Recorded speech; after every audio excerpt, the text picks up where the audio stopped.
രമേശ് അങ്ങനെ ക്യാപ്റ്റൻ ശ്രേയസ് അയ്യരുടെ കീഴിൽ മറ്റൊരു തോൽവി ഏറ്റുവാങ്ങിയിരിക്കുകയാണ് ടീം ഇന്ത്യ. ഇന്നലെ മാഞ്ചസ്റ്ററിലെ ഓൾഡ് ട്രാഫോർഡിൽ വെച്ച് നടന്ന മത്സരത്തിൽ ഇന്ത്യ ഇംഗ്ലണ്ടിനോട് 4 വിക്കറ്റിനാണ് പരാജയപ്പെടുന്നത്. ആദ്യം ബാറ്റ് ചെയ്ത ഇന്ത്യ നിശ്ചിത 20 ഓവറിൽ 190 എന്നൊരു സ്കോർ നേടുകയും മറുപടി ബാറ്റിങ്ങിൽ ഇംഗ്ലണ്ട് ഒരു ഓവർ ബാക്കി നൽകി 6 വിക്കറ്റ് നഷ്ടത്തിൽ ആ ഒരു സ്കോർ മറികടക്കാനും ഉണ്ടായത്. ഇംഗ്ലണ്ടിന് വേണ്ടി തകർപ്പൻ ബാറ്റിംഗ് പുറത്തെടുത്ത അതായത് IPL RCB താരമായ ജേക്കബ് ബദലാണ് ഇന്നലെ പ്ലെയർ ഓഫ് ദ മാച്ച് ആയത്. 46 പന്തിൽ 5 വീതം 4ഉം 6ഉം ഉൾപ്പെടെ 76 റൺസാണ് ജേക്കബ് ബദൽ ഇന്നലെ ഇംഗ്ലണ്ടിന് വേണ്ടി നേടി ഇന്നലത്തെ മത്സരത്തിലെ പ്ലെയർ ഓഫ് ദ മാച്ച്. അപ്പോൾ ഇന്നലത്തെ മത്സരത്തിലെ കൂടുതൽ വിശേഷങ്ങൾക്ക് വേണ്ടിയാണ് വീഡിയോ തുടങ്ങുകയാണെങ്കിൽ ചാനലും സബ്സ്ക്രൈബ് ചെയ്ത് കാണുക, ലൈക്ക് ചെയ്യുക, മത്സരത്തെക്കുറിച്ചുള്ള അഭിപ്രായങ്ങളൊക്കെ ഒന്ന് കമൻറ്റ് ചെയ്യുക.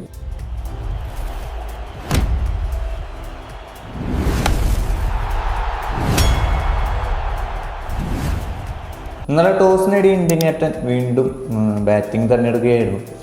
ഇന്ത്യൻ ടീമിൽ ഒരു മാറ്റവും ഇംഗ്ലണ്ട് ടീമിൽ 2 മാറ്റങ്ങളും ഉണ്ടായിരുന്നു. ഇംഗ്ലണ്ട് ടീമിലെ മാറ്റങ്ങൾ നോക്കുകയാണെന്ന് വെച്ചാൽ സാക്കിബ് മുഹമ്മദിനും ലൂക്കൂഡിനും പകരം ജോഫ്ര ആർച്ചർ അതുപോലെ തന്നെ ജോഷ് ടങ്ങുമാണ് ഇംഗ്ലണ്ട് പ്ലേയിങ് 11 കളിച്ചത്. ഇന്ത്യൻ ടീമിലെ ഒരു മാറ്റം എന്ന് വെച്ചാൽ അത് വളരെ ശ്രദ്ധേയമായിരുന്നു. വളരെ സന്തോഷം നൽകുന്നതും അതുപോലെ തന്നെ നിരാശ നൽകുന്നതുമായ ഒരേ ഒരു മാറ്റം അത് നമ്മുടെ സഞ്ജു സാംസനെ പുറത്താക്കി വൈഭവ് സൂര്യവംശി പ്ലേയിങ്ങിലേക്ക് വന്നതാണ്. ഏറ്റവും പ്രായം കുറഞ്ഞ താരമാണ് ഇൻ്റർനാഷണൽ കളിക്കാൻ, അതായത് സച്ചിൻ്റെ ആ ഒരു റെക്കോർഡ് ഭേദിച്ചാണ് ഇന്നലെ വൈഭവ് സൂര്യവംശി ആദ്യമായിട്ടൊരു ഇൻ്റർനാഷണൽ മത്സരത്തിന് ഇറങ്ങിയത് നമ്മുടെ സഞ്ജുവിന് പകരം. എന്നാൽ അരങ്ങേറ്റ മത്സരം കളറാക്കാൻ വൈഭവിന് സാധിച്ചില്ല. 2 സിക്സറുകൾ കണ്ടുവെന്ന് വെച്ചാൽ വെറും 14 റൺസ് മാത്രം വൈഭവിന് ഇന്നലെ ഇന്ത്യക്ക് വേണ്ടി നേടാനായുള്ളൂ. 10 ബോളിൽ 14 റൺസ് എടുത്ത് വൈഭവ് സൂര്യവംശി തൻ്റെ അരങ്ങേറ്റ മത്സരം അവസാനിപ്പിക്കുകയായിരുന്നു. ഒരു മത്സരം വെച്ച് വിലയിരുത്താനായാലും ചിലപ്പോൾ അടുത്ത മത്സരങ്ങളായിരിക്കും വൈഭവിൻ്റെ ഒരു തീപ്പൊരി ബാറ്റിംഗ് കാണാൻ സാധിക്കുക. എന്നാൽ മറുവശത്ത് അഭിഷേക് ശർമ്മയുടെ തകർപ്പൻ ബാറ്റിംഗ് കണ്ടുകൊണ്ടിരിക്കുകയായിരുന്നു. പവർ പ്ലേയിൽ തന്നെ ഇന്ത്യൻ സ്കോർ 60 കടത്തി. അങ്ങനെ പവർ പ്ലേയിലെ അവസാന ബോളിൽ സാം കറൻ്റെ ബോളിൽ അഭിഷേക് ശർമ്മ പുറത്താവുകയായിരുന്നു. 24 പന്തിൽ 8 4ഉം 1 6ഉം ഉൾപ്പെടെ 43 റൺസാണ് അഭിഷേക് ശർമ്മ ഇന്നലെ ഇന്ത്യക്ക് വേണ്ടി നേടി അത്യാവശ്യം നല്ലൊരു തുടക്കം ഇന്ത്യക്ക് സമ്മാനിച്ചത്. ശരിക്കും പറഞ്ഞാൽ സഞ്ജു സാംസൻ്റെ ഒരു പുറത്താകലോടുകൂടി ഇന്ത്യൻ ബാറ്റിംഗ് മോഡലിൽ റൈറ്റ് ഹാൻഡ് ബാറ്റ്സ്മാൻ ആയിട്ട് ആകെ ഒരാളുള്ളത് ക്യാപ്റ്റൻ ശ്രേയസ് അയ്യർ മാത്രമാണ്. ഈവൻ ഓൾറൗണ്ടേഴ്സായ ശിവൻ ദുബെ ആയാലും അക്സർ പട്ടേൽ അടക്കം ലെഫ്റ്റ് ഹാൻഡ് ബാറ്റർമാരാണുള്ളത്. അപ്പോൾ ഒരു right hand left hand combination വർക്കാവണമെങ്കിൽ മറ്റൊരു റൈറ്റ് ഹാൻഡർ കൂടി വന്നാൽ അത് 1-2 റൈറ്റ് ഹാൻഡർ കൂടിയും ഇന്ത്യൻ 11 ഇടം പിടിച്ചാൽ തന്നെ ആ ഒരു കോമ്പിനേഷൻ വർക്കാവുള്ളൂ. ഭാവിയിൽ ചിലപ്പോൾ ഈ ഒരു ലെഫ്റ്റ് ഹാൻഡ് കൂടുതലായിട്ടുള്ള ഇന്ത്യൻ ബാറ്റിംഗ് ലൈനപ്പ് കുറച്ച് ചിലപ്പോൾ പ്രശ്നമായി വരാൻ ഓൾറെഡി പ്രശ്നത്തിലാണ്. അപ്പോൾ ഒരു നല്ലൊരു റൈറ്റ് ഹാൻഡ് ബാറ്റ്സ്മാനായി ഇന്ത്യക്ക് കണ്ടെത്തിയേ മതിയാകുള്ളൂ.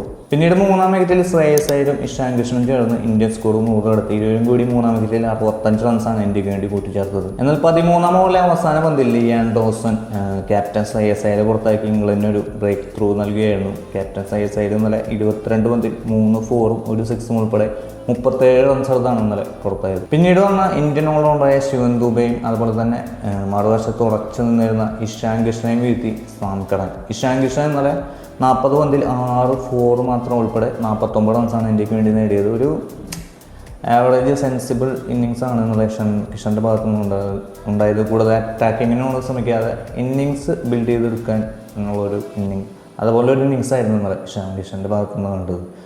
അങ്ങനെ 157-5 എന്ന നിലയിലേക്ക് വീണ ഇന്ത്യയെ തിലക് വർമ്മയും അതുപോലെ അക്സർ പട്ടേൽ നല്ല കാര്യമൊന്നുമില്ല, പെട്ടെന്ന് തന്നെ ഒരു റണ്ണൗട്ടിലൂടെ പുറത്താവുകയായിരുന്നു. പിന്നെ തിലക് വർമ്മയാണ് ഇന്ത്യ ഒരു 190 എന്നൊരു സ്കോറിലേക്ക് എത്തിച്ചത്. തിലക് വർമ്മ ഇന്നലെ 11 പന്തിൽ 1 4ഉം 2 6ഉം ഉൾപ്പെടെ 24 റൺസ് ഇന്ത്യക്ക് വേണ്ടി നേടി ഇന്ത്യ ഒരു അത്യാവശ്യം ഒരു കുഴപ്പമില്ലാത്തൊരു ഭേദപ്പെട്ട സ്കോറിലേക്ക് എത്തുകയായിരുന്നു. അതായത് കഴിഞ്ഞ ഇന്നിങ്സിന് സമാനമായ ഒരു സ്കോർ കഴിഞ്ഞ മാച്ചിൽ നമ്മൾ കൊണ്ടാണ് 189 ആ ഒരു സ്കോറിൽ തന്നെ ഇത്തവണയും ഇന്ത്യയെ എത്തുകയായിരുന്നു. ഇന്നലെ ഇംഗ്ലണ്ടിന് വേണ്ടി മികച്ച ബോളിംഗ് കാഴ്ചവെച്ചത് സാം കറനാണെങ്കിലും എന്ന് പറയും 4 ഓവറിൽ 33 റൺസ് മാത്രം ഇട്ട് വാങ്ങി 3 വിക്കറ്റുകളാണ് നേടിയത്. ഒരു പക്ഷേ ഇന്ത്യൻ സ്കോർ 200 മുകളിൽ പോവാതെ പിടിച്ചു കിട്ടിയത് സാം കറൻ്റെ ഈ ഒരു ബോളിംഗ് പ്രകടനം തന്നെയാണെന്ന് വേണമെങ്കിൽ പറയാം. അങ്ങനെ ഇന്ത്യയുടെ ഈ ഒരു സ്കോർ മറികടക്കാൻ ബാറ്റിങ്ങിനായി വന്ന ഇംഗ്ലണ്ടിനെ ആദ്യ ഓവറിൽ തന്നെ ഞെട്ടിച്ച് ഇന്ത്യൻ ബോളറായ അർഷ്ദീപ് സിംഗ് ഫിൽ സാറ്റിനെയും അതുപോലെ തന്നെ ജോസ് ബട്ട്ലറിനെയും പുറത്താക്കി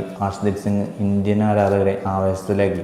എന്നാൽ പിന്നീട് ഇംഗ്ലണ്ട് ക്യാപ്റ്റൻ ഹാരി ബ്രൂക്കും ജേക്കബ് ബദലും ചേർന്ന ആ ഒരു കൊളാപ്സിൽ നിന്ന് ഇംഗ്ലണ്ടിനെ കരകയറ്റുകയായിരുന്നു. തൻ്റെ ആദ്യ ഓവറിലെ മികച്ച ബോളിങ്ങിന് ശേഷം തൻ്റെ രണ്ടാം ഓവർ ചെയ്യുമെന്ന അർഷദീപിനെ ക്യാപ്റ്റൻ ഹാരി ബ്രൂക്ക് എടുത്തിട്ട് അലക്കിയെന്ന് വേണമെങ്കിൽ പറയാം. തങ്ങളുടെ മുൻ ടോപ്പ് ഓർഡർ ബാറ്റ്സ്മാനായ, അതായത് മികച്ച ബാറ്റ്സ്മാനായ ഫിൽസാനെ, ജോസ് ബട്ട്ലറിനെയും പുറത്താക്കിയതിൻ്റെ എല്ലാ ദേഷ്യവും ഹാരി ബ്രൂക്ക് ആ ഓവറിൽ തീർത്തു. 3 6ഉം 2 4ഉം ഉൾപ്പെടെ 27 റൺസാണ് അർഷദീപിനെതിരെ ഹാരി ബ്രൂക്ക് അടിച്ച് തൂക്കിയതെന്ന് വേണമെങ്കിൽ പറയാം. എന്നാൽ പവർ പ്ലേയിൽ 5ാം ഓവർ എറിയുമെന്ന Axar Patel England captain Harry ബ്രൂക്കിനെ പുറത്താക്കി ഇന്ത്യയെ മത്സരത്തിലേക്ക് വീണ്ടും തിരിച്ചുകൊണ്ടുവരികയായിരുന്നു.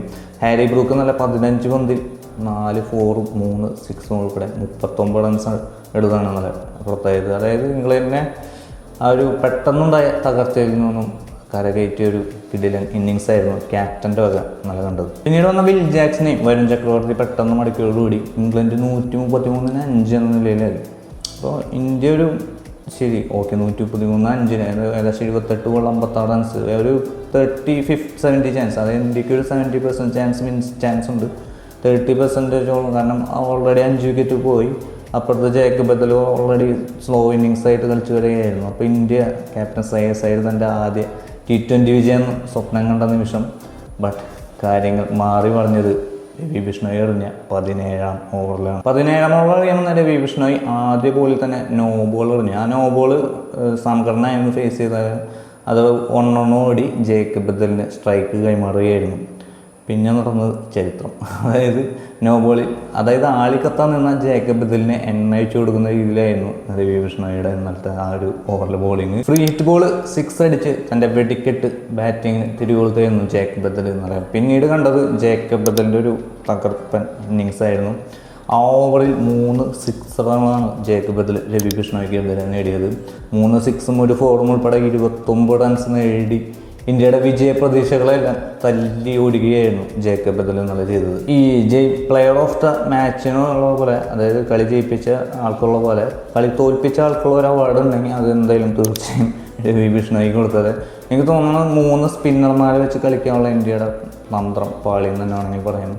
ഒരു പക്ഷേ മറുവശത്ത് അക്സർ പട്ടേലായാലും വരുൺ ചക്രവർത്തി ആയാലും അത്യാവശ്യം നന്നായി 2 സ്പിന്നർമാർ ഓൾറെഡി നല്ല ബോളിംഗ് കാഴ്ചവെച്ചു. പിന്നെ മൂന്നാമതൊരു സ്പിന്നറും കൂടി ഇൻട്രൊഡ്യൂസ് ചെയ്തതാണ് ഇന്ത്യക്ക് പ്രശ്നമായത്.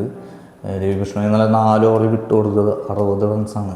60 റൺസ് അത് ഈ ഒരു 17ാമത്തെ ഓവറാണ് ശരിക്കും നിർണായകമായത്. ആ ഒരു ഇംഗ്ലണ്ടിനെ ഈസിയായി വിജയത്തിലേക്ക് എത്തിക്കാൻ സാധിച്ചതും ഈ ഒരു ഓവർ തന്നെയാണ്. പിന്നീട് ഹർഷിത് റാണ എന്ന് സംഘടന പുറത്തായെങ്കിലും അപ്പോഴേക്കും മത്സരം ഇന്ത്യയുടെ കയ്യിൽ നിന്ന് പോയിരുന്നു.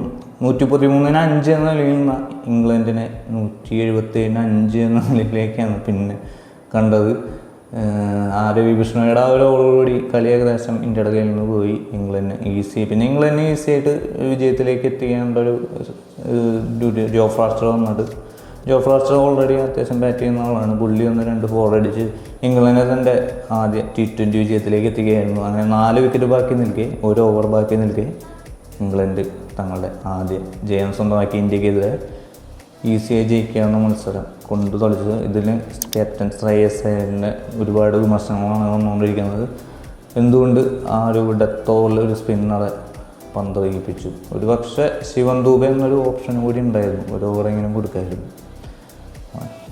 അതാണ്. അപ്പോൾ ക്യാപ്റ്റൻസിയുടെ പ്രശ്നങ്ങൾ എന്തായാലും ഇന്നത്തെ മത്സരത്തിലുണ്ട്. ഇത് കൂടുതൽ ചോദ്യങ്ങൾക്ക് ഉത്തരം നൽകാൻ ശ്രേയസ് അയ്യർ ബാധ്യസ്ഥനാണ്. ഇനി തൻ്റെ ക്യാപ്റ്റൻ സ്ഥാനത്ത് തുടങ്ങണമെങ്കിൽ അടുത്ത മത്സരങ്ങളിൽ ഇന്ത്യക്ക് ജയിച്ചേ തീരൂ, അല്ലെങ്കിൽ ക്യാപ്റ്റൻ ശ്രേയസ് അയ്യരുടെ സ്ഥാനം, ക്യാപ്റ്റൻ്റെ ചുമതല ഒരു പക്ഷേ ശ്രേയസ് അയ്യറിന് മാറ്റി നിർത്തിയേക്കാം.